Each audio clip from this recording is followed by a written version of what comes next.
윤석열 대통령과 바이든 대통령이 정상회담에서 한미 핵 협의 그룹을 새롭게 만드는 내용을 담은 워싱턴 선언을 채택했습니다. 이어 국빈 만찬에 참석한 윤 대통령은 건배사를 통해 강철 같은 동맹을 강조했습니다. 바이든 미 대통령은 논란을 빚었던 윤 대통령의 대일 외교가 담대한 결단이었다고 높이 평가하며 한미일 삼각 공조를 강화하고 중국, 러시아를 향해서는 경고의 메시지를 보냈습니다. 다음 달 일본에서 열리는 G7 정상회의 기간에 한미일 정상회담이 열릴 수 있다는 전망이 나옵니다. 정부가 전세 사기 피해자에게 우선 매수권을 부여하는 내용이 담긴 특별법을 공개했습니다. 경매나 공매 진행 중이어야 한다는 등 6가지 요건을 충족해야만 지원을 받을 수 있습니다. 동탄 신도시 전세 사기 사건의 피의자 부부에 대해선 경찰이 압수수색에 나섰습니다. 올해 공동주택 공시가격이 역대 최대 폭으로 하락하면서 보유세 부담도 3년 전 수준이나 그 아래로 크게 줄어들 것으로 보입니다. 이번 주 주식시장에서 하한가 종목이 속출한 이른바 SG증권 사태의 배경으로 알려진 주가 조작 세력의 본거지를 금융당국이 압수수색하고 있습니다. 지난해 11월 치러진 전국 연합학력평가 관련 정보를 텔레그램에 최초로 올린 유포자가 구속됐습니다. 교육청 서버를 해킹해 정보를 건넨 해커는 계속 추적 중입니다.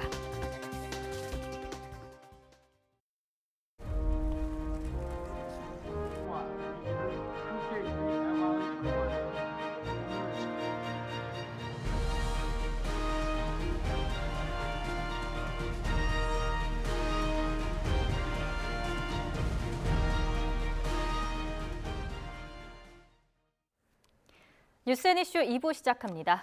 윤석열 대통령은 이번 국빈 방미의 핵심 일정인 정상회담을 마치고 바이든 대통령 부부가 준비한 만찬에 참석했습니다. 건배사에서 두 정상은 이구동성으로 70년 역사를 넘어서 나아가는 동맹을 만들자고 외쳤는데요. 잠시 들어보겠습니다. 우정은 네잎 클로바 같아서 찾기는 어렵지만 일단 갖게 되면 그것은 행운이다라는 속담이 있습니다. 여러분, 오늘은 한미 동맹이라는 이 네잎 클로버가 지난 70년의 영광을 넘어 새로운 뿌리를 뻗어나가는 역사적인 날로 기억되기 바랍니다. 미래로 힘차게 전진하는 한미 동맹을 위하여 건배를 제의합니다. 우리의 강철 같은 동맹을 위하여 to our ironclad alliance. So please join me to our partnership, to our people, to possibilities, and to the future of the Republic of Korea and the United States will create together. May we do it together for another 170 years. 윤석열 대통령은 북한이 핵 공격을 하면 한미 양국이 즉각적인 협의를 하고 미국의 핵무기를 포함한 동맹의 모든 전력으로 압도적 대응을 취하기로 했다고 밝혔습니다.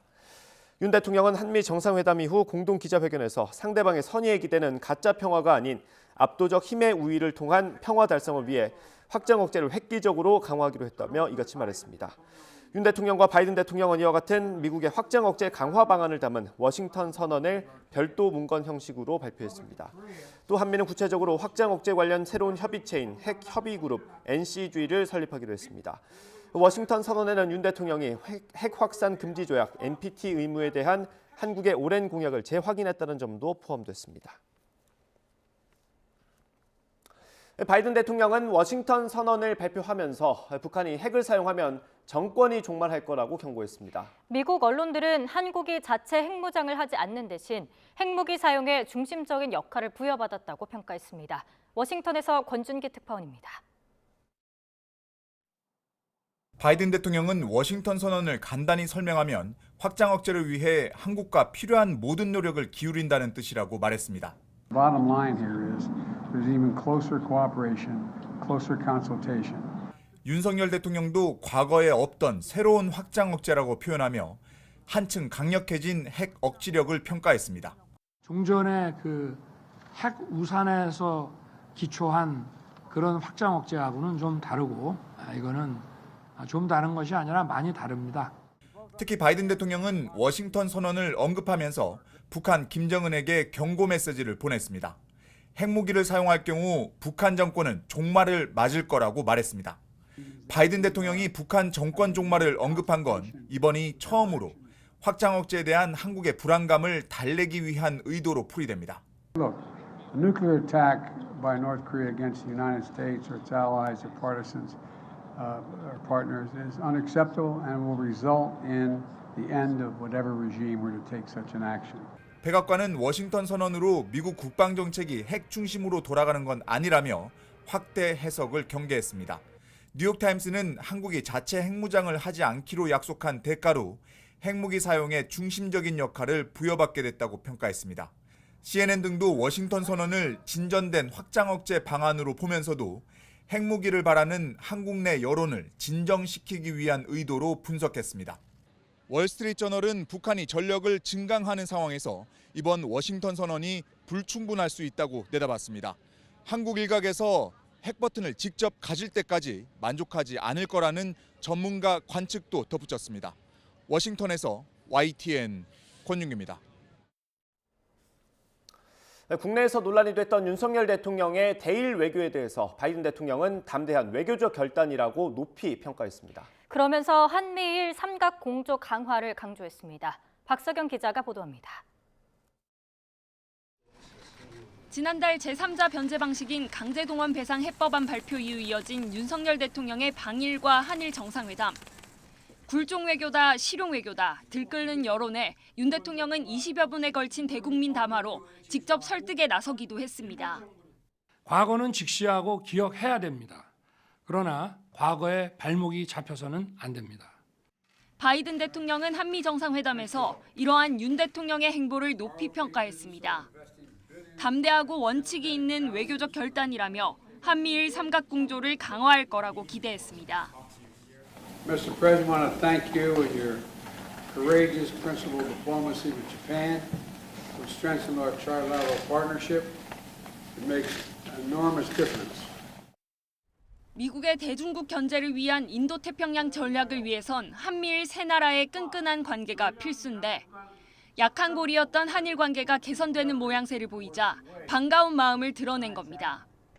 The Republic of Korea and the United States are working together, including through our trilateral cooperation with Japan, to ensure the future of the Indo-Pacific is free, is open, prosperous, and secure. 북핵 대응 등을 이유로 이미 삼각공조를 설파해온 윤 대통령 역시 노력을 지속해 나가기로 했다며 주파수를 맞췄습니다. 우리 두 정상은 한미일 삼국 협력 강화를 위한 노력을 지속하기로 했습니다.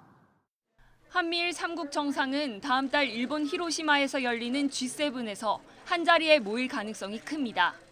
한일 회담, 한미 회담에 이어 한미일 회담까지 연달아 성사된다면 삼각공조의 큰 그림이 더욱 가시화될 거로 보입니다. YTN 박석영입니다. 반면 중국과 러시아를 향해서는 분명한 경고 메시지를 보냈습니다. 인도 태평양 지역으로 범위를 넓히긴 했지만 중국이 민감해하는 타이완 해협을 회담 의제로 올려서 평화와 자유를 위해 함께 노력하자고 결의했습니다. 러시아의 우크라이나 침공도 비판하면서 무력 사용은 어떤 경우에도 정당화할 수 없다며 날을 세웠습니다. 중국 반응 먼저 짚어보겠습니다. 강정규 특파원. 네, 베이징입니다. 네, 이 중국이 민감해하는 부분이 있죠. 관련해서 혹시 반응이 나왔습니까? 네, 중국이 가장 민감하게 받아들이는 게 현상 변경 반대라는 말이죠. 한미 정상의 공동 성명에 이 표현이 나오긴 했는데 타이완 해협을 콕 집어 말하지는 않았습니다. 타이완 해협에 대해서는 평화와 안정 유지의 중요성을 재확인했다는 수준에 그쳤습니다. 중국의 반발을 의식해 나름 수위를 조절했다고 볼 수도 있는데요. 그러나 중국에 대한 압박 범위와 강도를 더 높였다고 읽히는 대목이 따라붙었습니다. 인도 태평양에서 그 어떤 일방적 현상 변경 시도에도 강력히 반대한다고 천명한 겁니다. 불법적인 해상 영유권 주장, 매립 지역의 군사화 등 중국을 겨냥한 사례도 예로 들었습니다. 아직 중국의 이렇다 할 반응은 나오지 않고 있는데 한국 시간으로 오후 4시 중국 외교부 브리핑을 주목해 봐야 할 것 같습니다. 네, 중국이 또 예민하게 반응하는 것, 반도체 수출 통제인데요. 어떤 반발이 예상될까요? 네, 이번 회담에 앞서 미국이 한국에 반도체 관련 압박을 넣을 거란 외신 보도가 나온 적이 있었죠.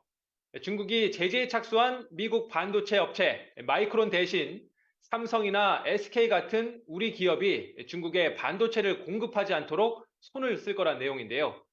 이에 대해 중국은 미국이 자국의 이익을 위해 동맹국까지 협박하고 있다고 비난했습니다. 이어 반도체 수출 통제에 동참하게 되면 한국 기업들이 타격을 입을 거라고도 지적했습니다. 메모리 반도체 분야는 삼성과 SK하이닉스, 마이크론이 3강 경쟁을 벌이는 구도인데요. 바로 이 점을 파고들어서 한미 양국은 물론 정부와 기업 사이를 갈라치게 하려는 의도로 풀이됩니다. 이를 의식한 듯 한미 정상은 공동 성명에 한국 기업들의 우려를 완화하기 위해 양국이 기울여온 최근의 노력을 평가했다. 이런 내용을 담았습니다. 하지만 들으신 것처럼 문구 자체가 모호하고 구체적인 방법도 나오지 않아서 립 서비스에 그쳤다는 평가입니다. 네, 러시아의 반응도 궁금한데 어떻습니까? 네, 결론부터 말하면 이번 회담에서 군사 지원 관련 논의는 없었다는 게 우리 대통령실의 설명입니다. 소인수 회담 때 우크라이나 문제가 나오긴 했는데 매우 짧게 언급한 정도입니다.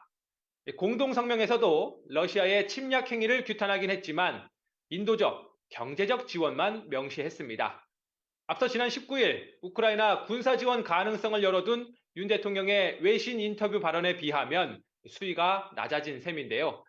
그래서인지 앞서 거칠게 반발했던 러시아 쪽 반응도 아직 나오진 않고 있습니다. 대신 중국은 한미 정상회담이 열리는 시간에 시진핑 주석과 젤렌스키 우크라이나 대통령의 통화 사실을 공개했습니다. 중국 관영 매체들은 협상이 유일한 출구라는 시 주석의 말을 전하며 평화 중재자로서의 면모를 선전했습니다. 영문판 글로벌 타임즈의 경우 우크라이나 위기에 불을 끄는 중국 소방관 옆에서 미국인이 휘발유를 갖다 붓는 만평을 싣기도 했습니다. 지금까지 베이징에서 전해드렸습니다. 네, 우리 재계가 관심을 가졌던 반도체법과 인플레이션 감축법에 대해선 한미 정상이 협의를 이어가겠다는 수준의 언급만 있었습니다. 바이든 대통령은 중국을 겨냥한 법이 아니라며 한국과 윈윈할 수 있다고 설명했습니다. 박규환 기자입니다. 바이든 대통령은 중국 견제를 위한 반도체법이 한국 기업에 피해를 주는 게 아니냐는 미국 기자의 지적에 단호하게 아니라고 답했습니다. And now we have an enormous investment in the United States, well over $200 billion in long-term investment in semiconductors. And we're rebuilding the economy of the United States with those semiconductors. It's not designed to hurt China. 한국에서도 일자리가 늘어날 수 있어서 윈윈이라면서도 피해 최소화를 위해 노력하고 있다고 설명했습니다. So I think it's a win-win. Most of the South Korean companies believe that there's somehow a U.S. effort to slow them down, prevent their growth, or anything like that. We'd like to see them grow. 결국 한미 양국은 긴밀한 협의를 지속한다는 원칙만 재확인했습니다. 반도체법이 재선 출마 의지를 다진 바이든 대통령의 주요 성과인 만큼 일단 차후로 미룬 것으로 보입니다. 대신 윤석열 대통령은 양국이 바이오와 반도체 등 차세대 핵심 신흥기술 협력을 강화하기로 했다며 미래 세대가 더 풍요로워질 수 있다고 말했습니다. 전후방 효과로 나오는 다양한 넓은 이런 산업 생태계 구축에 또 많은 투자와 일자리의 기회를 가질 것입니다. 그리고 무엇보다 미래 세대에게 어떤 도전과 혁신 의지를 여기에 한미는 반도체 인재 등 4천여 명을 교류하는 데 모두 6천만 달러를 지원하고 양자 기술과 항공 우주 등 포괄적 분야에서 경제 협력을 강화하기로 했습니다. YTN 박견입니다. 정상회담이 열리기 전에는 백악관 마당에서 성대한 환영식이 있었습니다. 양국 정상은 지난 70년 동안의 혈맹을 강조했습니다. 구수봉 기자입니다. 미군 의장대 200명이 들고선 태극기와 성조기, 걸음걸음 깔린 레드카펫에 일찌감치 마중 나온 바이든 대통령 부부까지 우리 정상으로는 12년 만이자 바이든 행정부가 들어선 이후 두 번째 국빈. 윤석열 대통령은 뜨거운 환대를 받았습니다. 미 국무위원들과 한 명씩 악수하며 백악관 남쪽 잔디마당 사우스론을 밟았습니다. 나란히 무대에 오른 한미 정상.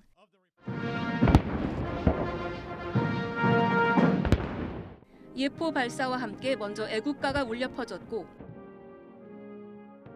이어 미국 국가 연주가 이어졌습니다. 전날 워싱턴 첫 대면 장소로 한국전쟁 기념비를 택했던 두 정상은 백악관 마당에서도 한미동맹 70년 피로 쌓은 역사를 강조했습니다. 한미동맹은 자유를 위한 투쟁의 결과 탄생한 혈맹입니다. 한미동맹은 이익에 따라 만나고 헤어지는 거래관계가 아닙니다.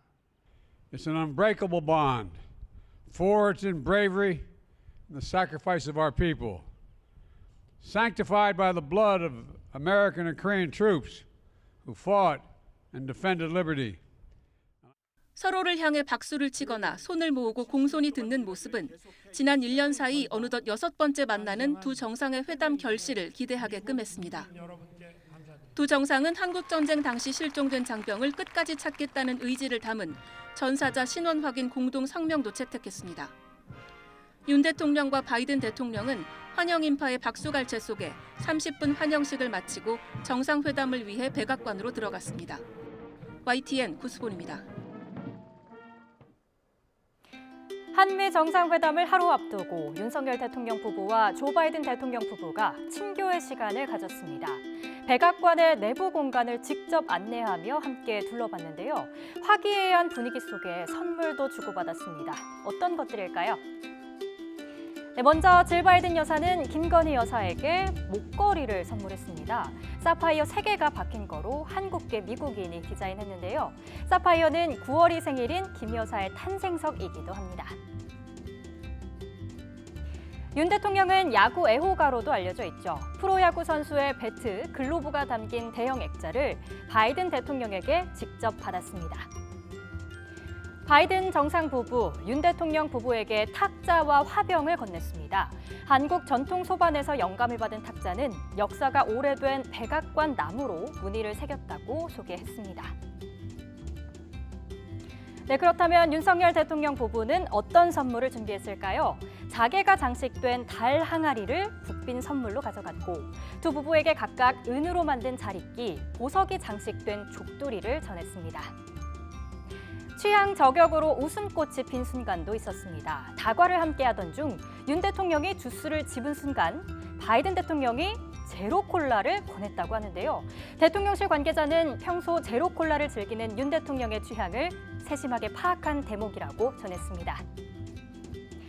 90분간 진행된 친교 시간, 두 정상 부부는 선물 교환 외에도 국정 철학을 비롯한 많은 대화를 나누면서 한미 우호를 다지는 계기를 마련했습니다.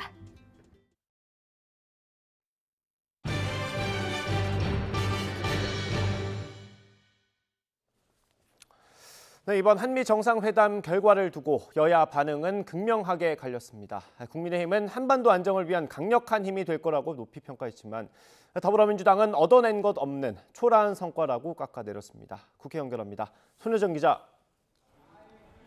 네, 국회입니다. 네, 정상회담에 대한 여야 반응 전해주시죠.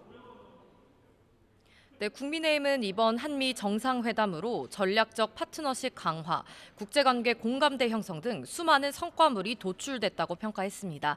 특히 핵협의그룹 신설 등 내용의 워싱턴 선언은 실질적인 조치로서 국민들의 불안을 불식하고 한반도 안정에 강력한 힘이 될 것인데 민주당이 트집 잡기에만 혈안이라고 지적했습니다. 워싱턴 선언은 한반도와 동아시아 안정을 위한 강력한 힘이 될 것으로 봅니다. 가장 성공한 동맹으로 평가받는 한미동맹의 퀀텀 점퍼가 이루어진 이때 트집 잡기에만 혈안이 된 민주당의 모습이 안타깝습니다. 반면 민주당은 워싱턴 선언은 기존의 미국 해구산 정책에서 나아간 게 없다며 방미 성과가 초라하기 그지없다고 비판했습니다. 또 문제가 됐던 인플레이션 감축법과 반도체법에 대해서 미국으로부터 모호한 회피성 답변만 들었다며 기밀 정보 제출과 같은 독소 조항에 대해 우리 기업이 최대한 불이익을 받지 않도록 얼마나 노력했는지 아무 설명이 없다고 꼬집었습니다. 이번 한미 정상의 합의는 사실은 역대 진보 보수 모든 한국 정부가 추진해왔던 확장 억제 전략에 비해서 획기성, 종합성, 실효성 모든 면에서 큰 진전이 없습니다. 네, 오늘 원래 국회에서 본회의가 예정이 돼 있었는데 어떤 법안들이 논의됩니까? 네, 오늘 오전 양당 원내대표가 의장 주재로 만나 본회의 안건에 대해 논의했지만 입장 차이를 확인한 가운데 잠시 뒤 열릴 본회의에서 쟁점 법안들의 표결이 줄줄이 이루어질 것으로 보입니다. 먼저 50억 클럽, 김건희 여사 의혹 등 이른바 쌍특검 법안을 신속 처리 안건, 즉 패스트트랙으로 지정하는 무기명 표결이 이뤄질 예정입니다. 어제 민주당과 정의당, 무소속 의원 등 182명이 패스트트랙 지정 동의안을 제출했는데 민주당은 오늘 특검을 꼭 관철하겠다는 의지를 다시 한번 강조했습니다. 오늘 본회의에서 특검법 신속 처리 안건 지정 요구 동의안을 반드시 의결해 윤석열 정치검찰의 자의적이고 선택적인 법치에 경종을 울리고 더 이상 유검무죄, 무검유죄가 통하지 않도록 해야 합니다. 쌍특검 법안이 패스트트랙으로 지정되기 위해서는 재적 의원의 5분의 3인 180명의 찬성이 필요합니다. 국민의힘은 민주당의 특검 관철 주장에 김건희 스토킹 법안이다, 방탄용 특검 법안이라며 크게 반발하고 있습니다. 김건희 여사를 그냥 괴롭히려는 의도 외에 아무 목적이 없어 보입니다. 당 대표에게 겨누어지고 있는 사법적 정의의 칼을 피하려는 방탄용 특검법인 것입니다. 또한 돈봉투 게이트에 대한 방탄용이기도 합니다. 이 밖에 야당이 본회의 직회부를 주도한 간호법과 의료법 개정안의 상정 여부도 주목되는데요. 민주당은 앞서 한 차례 상정이 미뤄진 만큼 두 법안 모두 오늘 표결 처리돼야 하는 입장인 반면 국민의힘은 간호법과 관련해 간호협회와 논의하고 있다며 민주당이 끝내 강행 처리한다면 대통령에게 제2요구권 행사를 건의할 수밖에 없다고 강조했습니다. 마찬가지로 야당 주도로 본회의에 직회부가 요구된 방송법 개정안의 경우에도 본회의에서 논의할지를 따지는 부의 여부 표결이 진행될 것으로 예측됩니다. 최근 전세 사기 피해 대책으로 마련된 지방세 기본법 개정안과 감정평가사법 개정안엔 여야가 이견이 없어 오늘 본회의에서 처리될 것으로 전망됩니다. 지금까지 국회에서 전해드렸습니다. 이번에 발표된 워싱턴 선언이 늘 들어오던 미국의 해구산과 뭐가 다르냐는 야당 비판에 대해서 탈북 외교관 출신인 국민의힘 태영호 의원은 의미 있는 성과라고 추켜 세웠습니다. 북한이 위축될 거라는 분석도 내놨습니다. 인터뷰 들어보겠습니다. 근데 많은 분들이 아니 미국 핵 우산 늘 들어오던 말인데, 물 들어오던 말인데 그렇죠. 이게 뭐 새로웠냐? 뭐 이렇게 해요. 그런데 이거 대단히 의미 있는 겁니다. 이번에 처음으로 합의했습니다. 앞으로 핵 보복 계획 공유하자. 이건 뭐냐면 이제는 한국이 자꾸 무심하니 이제는 보여줄 때가 됐다. 이렇게 될 거고 쉽게 이야기하면 미국 핵무기가 우리 그 근저에 가까이에 와 있다는 걸 의미합니다. 그러면 왜 와 있느냐? 이건 바로 북한이 핵을 진짜 사용한다면 바로 거기서부터 핵 보복이 이루어진다는 걸 정말 말로가 아니라 행동으로 보여주는 거기 때문에 북한으로서는 이번 아마 워싱턴 선언을 보면서 아마 대단히 이제 그 위축되고 아마 고민할 겁니다. 반면 문재인 정부 시절 청와대에서 국정기획상황실장을 지낸 민주당 윤건영 의원은 우리가 준 것에 비하면 받은 게 잘 보이지 않는다고 낮게 평가했습니다. 전략자산 배치도 기회비용을 잘 따져봐야 한다고 꼬집었습니다. 직접 들어보겠습니다. 딱 한 문장으로 평가한다면 빈수레가 요란하다, 그 말이 딱 맞는 것 같아요. 우리가 준 것은 명확히 보이는데 받은 것이 제대로 보이지 않는 회담입니다. 한마디로 현찰 주고 어음을 받은 셈인데 미치는 장사한 것 같습니다. 북한 핵 공격에 대한 핵 보복 공격에 또 의논이 됐던 것 같은데 대단히 위험한 발상입니다. 핵 공격을 받는 순간 한반도는 모든 게 끝이지 않습니까? 핵 공격이 일어나지 않도록 사전에 조치해야지 맞고 나서 때리는 게 무슨 의미가 있겠습니까? 핵잠수함 등 전략자산을 정례적으로 배치한다고 하는데 세상에 공짜는 없습니다. 그 돈 누가 내겠습니까? 결국 우리가 부담하는 거거든요. 그리고 핵잠수함이 한반도에 정기적으로 들어오면 긴장도 함께 고조됩니다. 그로 인해 발생되는 경제적 손실도 온전히 우리 몫입니다.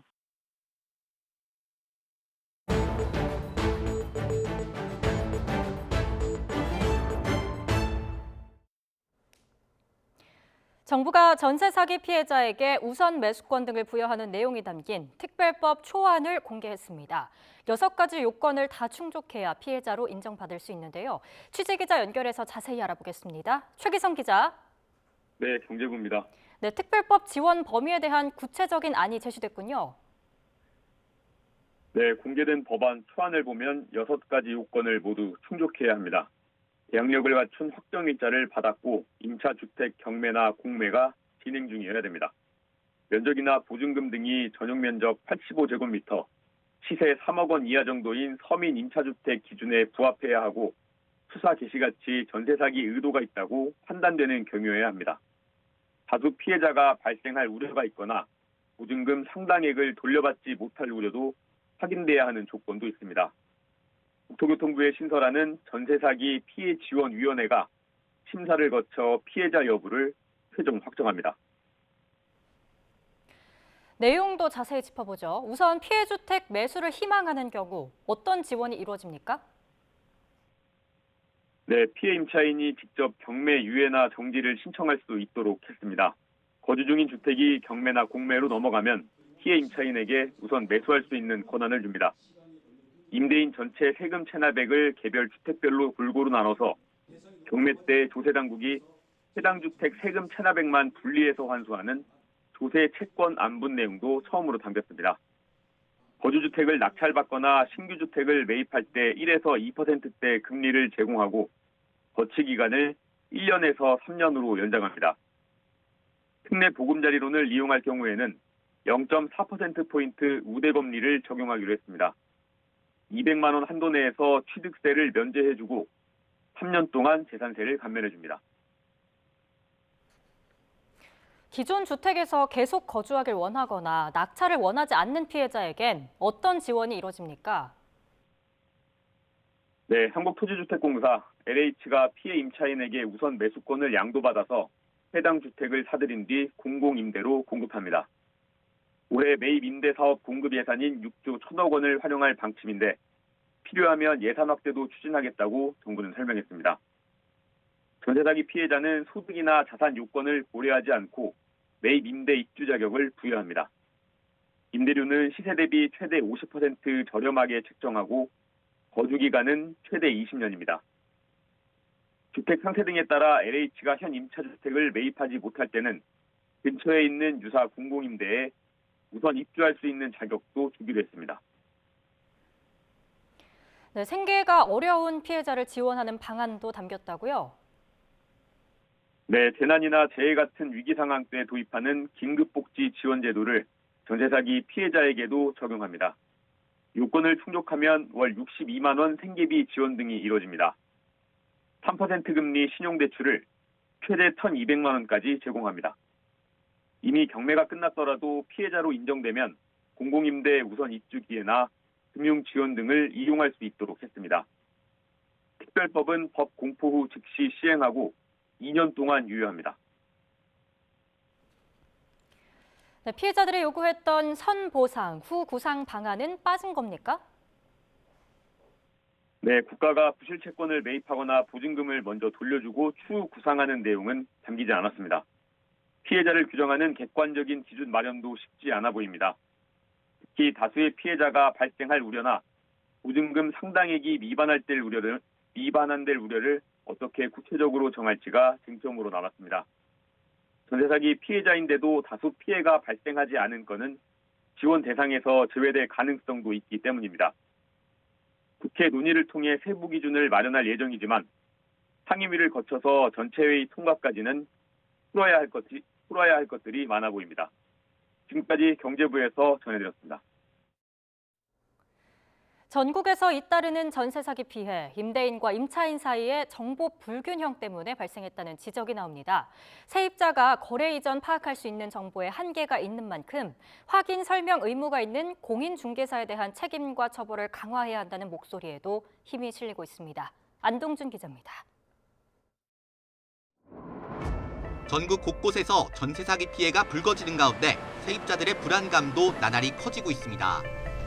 사기로부터 스스로를 지킬 방법을 인터넷에서 공유하기도 하는데 가장 기본은 근저당과 전세보증금을 합친 금액이 실거래가의 70%를 넘는 물건은 이른바 깡통 전세 위험이 크다고 보고 피하는 겁니다.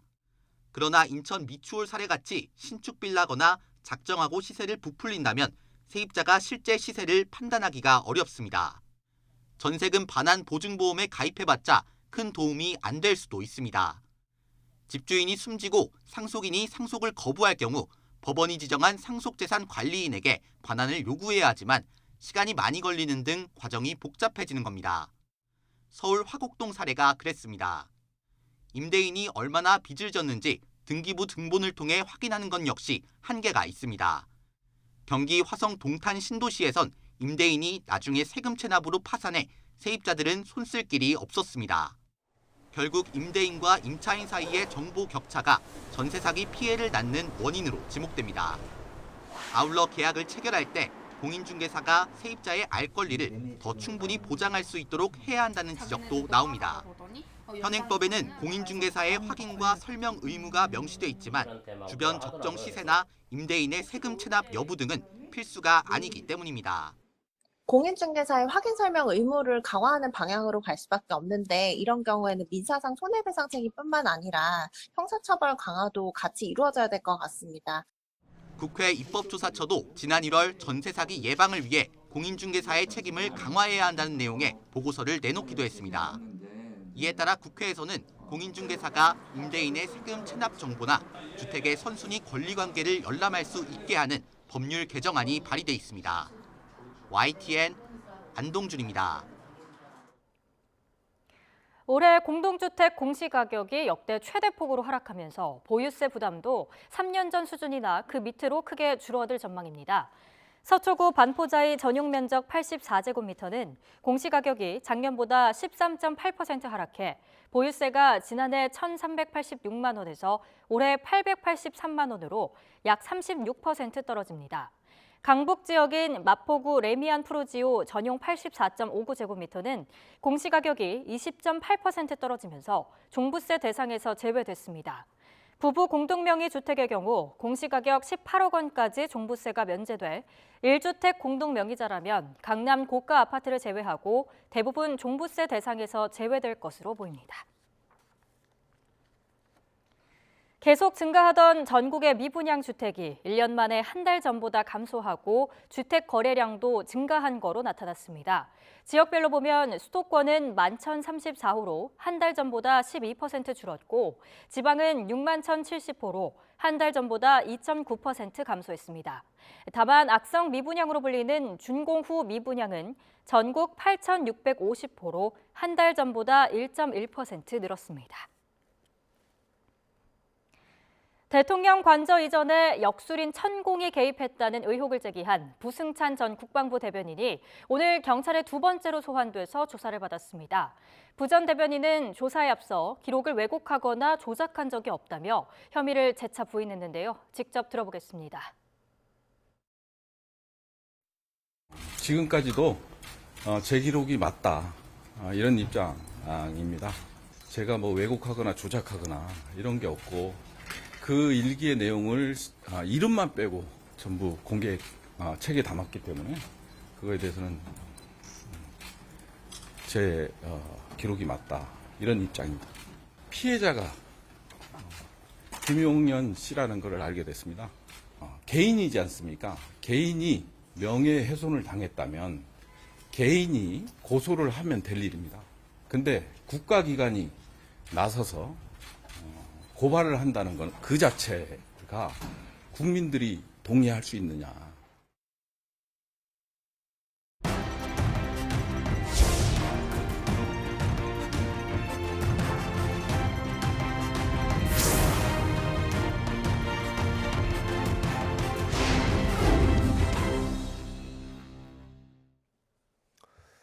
공정거래위원회가 하나와 대우조선해양 결합을 승인했습니다. 방산 관련 기업의 결합은 처음인데 경쟁사에 제공하는 기술이나 부품 가격을 차별하면 안 된다는 조건이 붙었습니다. 이형원 기자입니다.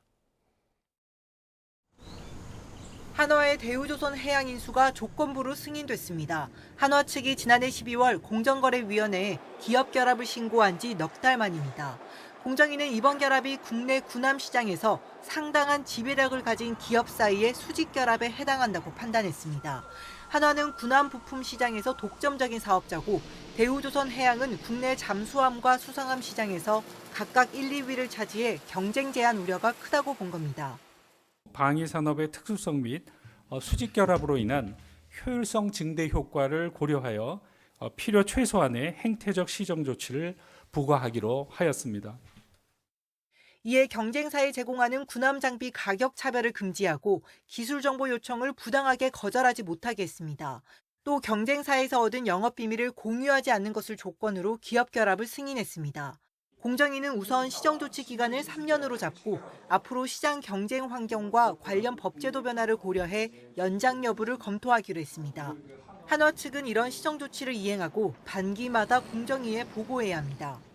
국가가 유일한 구매자인 수요 독점 시장이라고 하더라도 입찰 과정에서 경쟁 제한 효과가 발생할 우려가 있는 경우 이를 해소하기 위해 필요한 시정 조치를 부과했다는 점에 공정위의 기업 결합 승인으로 한화는 다음 달 대우조선 인수를 마무리하고 사명을 바꾼 뒤 이사회를 새로 구성합니다.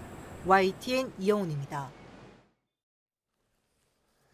삼성전자가 올해 1분기 반도체 부문에서만 4조 원이 넘는 적자를 기록했습니다. 삼성전자는 오늘 반도체 부문에서 4조 5,800억 원의 영업 손실이 났다고 공시했습니다. 1분기 전체 영업이익은 6,402억 원으로 지난해 같은 분기 대비 95.5%가 줄었고 매출액도 63조 7,454억 원으로 18% 감소했습니다. 이번 달에도 제조업의 체감 경기 부진이 이어진 걸로 나타났습니다. 한국은행 자료를 보면 이번 달 제조업 업황 기업 경기 실사지수 BSI는 한 달 전과 같은 70에 머물렀습니다.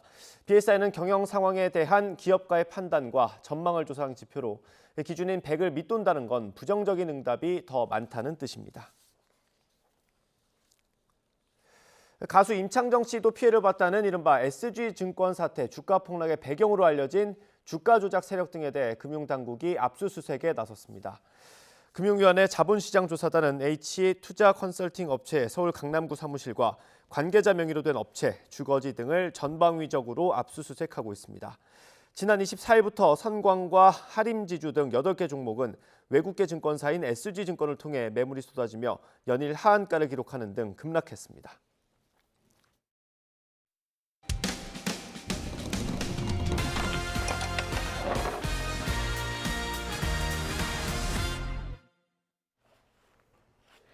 충남 금산의 한 다리 아래 도로와 맞닿은 부분이 심하게 패인 채 방치돼 있다는 제보가 들어왔습니다.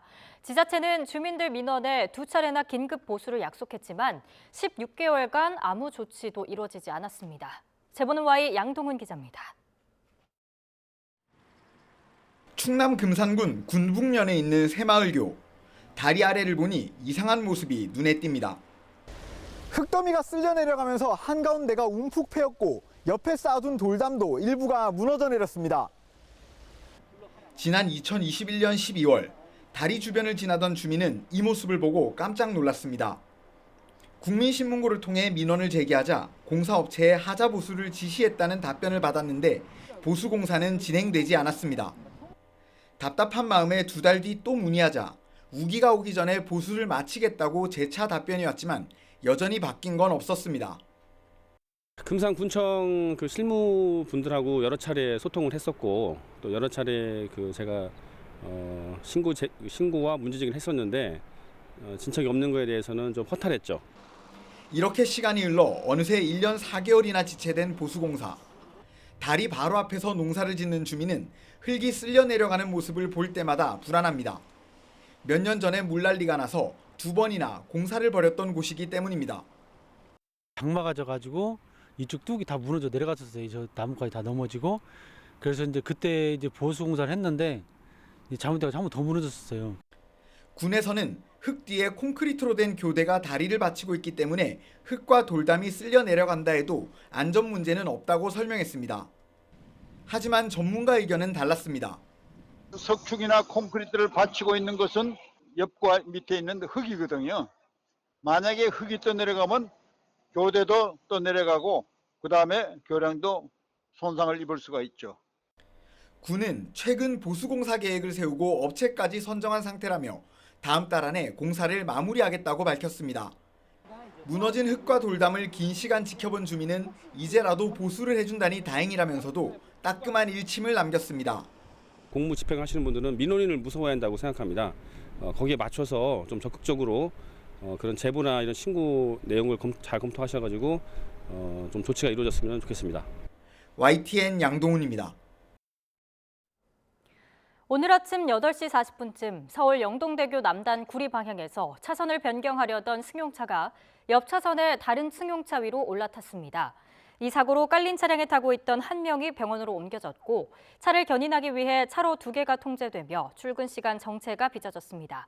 경찰은 음주운전 사고는 아닌 거로 보고 정확한 경위를 조사하고 있습니다.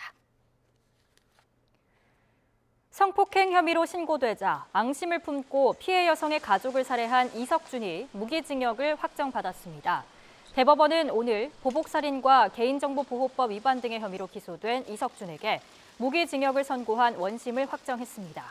재판부는 범행의 잔혹성과 유족들의 고통 등을 고려해서 이석준을 사회에서 영원히 격리해야 한다고 본 원심 판결에 문제가 없다고 판단했습니다.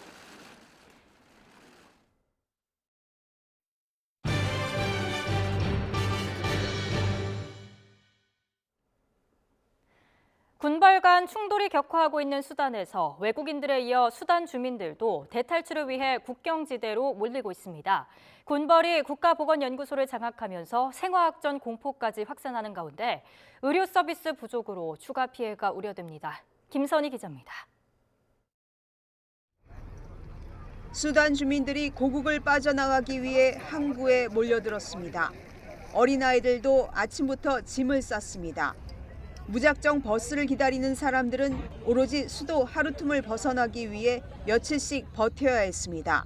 السودان ده ما بيسع الناس دي كلها ما بيسع انه شخصين بس نفرين بس يعني هم عشان يصلوا لحاجه زي دي واللي عنده الحق منه ذاته. 수단 주민들은 외국인들의 대피가 끝나면 싸움이 더 격화되고 민간인들을 인간 방패로 쓸 수 있다고 보고 있습니다.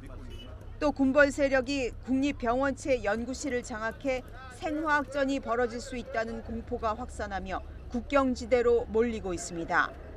하지만 선박 탑승의 우선권이 외국인에게 있는 데다 중간 교통 비용도 하루가 다르게 폭등해 고통은 커져만 갑니다. زيادة المحروقات عملت الانفلاميشن في التذاكر ففي زيادة شديدة يعني إذا حسبنا من 30 ل 200 يبقى الزيادة كم 700% ولا أكثر. 세계보건기구 WHO는 이런 상황에서 식량과 의료 서비스 부족으로 수단의 민간인 피해가 더 커질 것으로 우려하고 있습니다. In the capital, Khartoum, 61% of health facilities are closed and only 16% are operating as normal. WHO는 군벌이 점령한 연구실이 어떤 위험을 초래할 수 있는지도 평가하고 있습니다. 연구실에는 소아마비와 홍역 등 인체에 치명적인 질병을 유발하는 병원체 샘플이 보관돼 있습니다. When lab workers are forced to leave a laboratory and untrained people enter that laboratory, there are always risks. But the risks are primarily to those individuals, first and foremost, to accidentally expose themselves to the pathogen. 유엔 조사 결과 지금까지 수단 분쟁으로 사망한 사람은 460여 명, 부상자는 4천여 명이지만 실제 피해자는 더 많을 것으로 추정되고 있습니다. YTN 김선희입니다. 한국천문연구원이 참여한 국제공동연구진이 지구에서 5,400만 광년 떨어진 M87 은하 중심부에 초대질량 블랙홀의 부착 원반과 강력한 분출 제트를 처음으로 관측했습니다. 국제공동연구진은 칠레 알마 망원경, 그린란드 망원경 등 세계 각지의 전파 망원경을 이용해서 이 같은 현상을 관측했다고 밝혔습니다. 박종호 천문연 선임연구원은 수십 년간 예측만 무성했던 블랙홀 부착 원반을 처음으로 직접 영상화해 존재를 증명했다는 점에서 블랙홀 연구의 중요한 전환점이 되는 연구 결과라고 설명했습니다. 오늘은 어제보다 볼에 닿는 공기가 부드럽습니다. 따스한 봄 햇살에 온화한 남서풍이 불면서 현재 서울 기온 18.5도까지 올랐는데요. 앞으로 기온은 2도 정도 더 올라 예년 이맘때 수준을 회복하겠습니다. 다만 낮 동안에는 따뜻하더라도 해가 지면 금세 쌀쌀해집니다. 하루 사이에도 기온차가 15도 안팎으로 크게 벌어지는 만큼 체온 조절 잘해주시기 바랍니다. 오늘은 전국적으로 맑은 하늘이 함께하고 있습니다. 미세먼지 농도도 좋음에서 보통 수준으로 대기질도 양호한데요. 오늘 낮 기온은 어제보다 3에서 많게는 9도나 높습니다. 서울 20도, 대구 23도, 광주 24도까지 오르겠습니다. 내일 밤에는 제주도와 전남 해안에서 비가 시작돼 주말에는 전국에 비가 내리겠습니다. 예상되는 비의 양은 제주 산간에 60mm 이상, 그 밖에 제주도와 경남 해안에 10에서 40mm가 되겠고요. 내륙에는 5에서 20mm가 예상됩니다. 비가 내리며 다소 쌀쌀한 날씨가 예상됩니다. 휴일에는 다시 맑은 날씨를 되찾겠지만 중부지방을 중심으로 바람이 강해질 전망입니다. 오늘 강원 영동에는 초속 20m 안팎의 강한 바람이 불겠습니다. 시설물 관리와 안전사고에 각별 유의하시기 바랍니다. 지금까지 YTN 원희다입니다. 이상으로 뉴스 앤 이슈 마치겠습니다. 잠시 뒤에 더 뉴스가 방송됩니다. 시청해주신 여러분 고맙습니다.